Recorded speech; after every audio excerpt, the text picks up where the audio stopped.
जहां ब्लैक सी में बढ़ते हमलों ने गेहूं की सप्लाई को लेकर नई चिंताएं खड़ी कर दी हैं। यूक्रेन और रूस के पोर्ट इंफ्रास्ट्रक्चर और कार्गो वेसल्स पर लगातार हमलों के कारण गेहूं की शिपमेंट्स में देरी और कुछ कार्गोस के कैंसिलेशन की खबरें भी अब आने लगी हैं।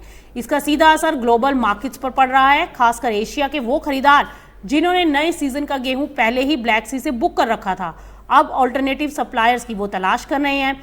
ट्रेडर्स के मुताबिक जुलाई से सितंबर की डिलीवरी के लिए एशियाई प्रोसेसर्स ने करीब 20 से 25 लाख टन ब्लैक सी व्हीट बुक किया था। ये उनकी कुल इंपोर्ट डिमांड का करीब 30 से 50% हिस्सा है। अब अगर इन कार्गोस में भी डिलीवरी के समय पर नहीं हुई तो बायर्स को गेहूं के लिए Australia, north America, Argentina, Romania और बुल्गारिया जैसे नए ओरिजिन्स की तरफ जाना पड़ सकता है और यहीं से ग्लोबल व्हीट मार्केट में कीमतों का दबाव बढ़ने की आशंकाएं हैं।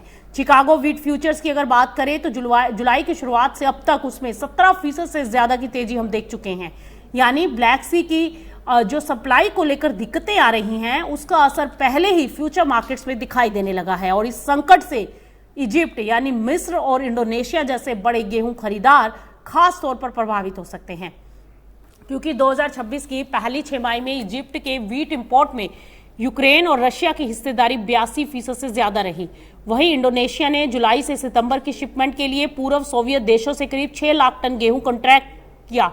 इसके अलावा Algeria, Bangladesh, Jordan, Thailand, Tunisia और वियतनाम जैसे खरीदारों के लिए भी सप्लाई रिस्क बढ़ रहा है।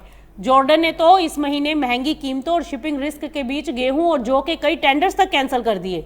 अब बड़ी बात करते हैं सबसे बड़ी चुनौती की, ऑल्टरनेटिव व्हीट कितना महंगा पड़ेगा, क्योंकि ब्लैक सी से आने वाला व्हीट करीब $260 से $280 प्रति टन में उपलब्ध है। वहीं एशिया में ऑस्ट्रेलियन प्रीमियम व्हाइट व्हीट की कीमतें $315 से $320 प्रति टन बताई गई। अमेरिका का सबसे सस्ता गेहूं भी करीब $305 प्रति टन पहुंच गया। यानी अगर एशियन बायर्स को ब्लैक सी की जगह दूसरे ओरिजिन से गेहूं खरीदना पड़े तो उनकी कॉस्ट करीब $25 से $60 प्रति टन तक बढ़ सकती है और यही अतिरिक्त लागत आगे चलकर ग्लोबल व्हीट प्राइसेस और फूड इन्फ्लेशन पर असर डाल सकती है। अब बाजार की नजर खास तौर पर अगस्त के अंत पर बनी रहेगी, क्योंकि तब इंपोर्टर्स को यह तय करना होगा कि अगर ब्लैक सी के कार्गो समय पर नहीं पहुंचते तो उनकी जगह गेहूं कहां से खरीदा जाए। ऊपर से कई शिप ओनर्स अब रशियन और यूक्रेनियन पोर्ट पर जाने से भी हिचक रहे हैं।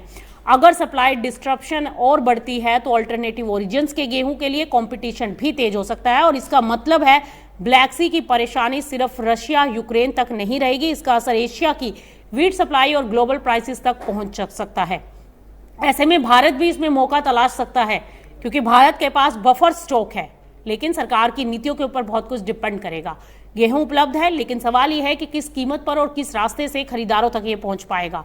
यानी ब्लैक सी में बढ़ता तनाव अब ग्लोबल व्हीट मार्केट के लिए प्राइस रिस्क बन गया है।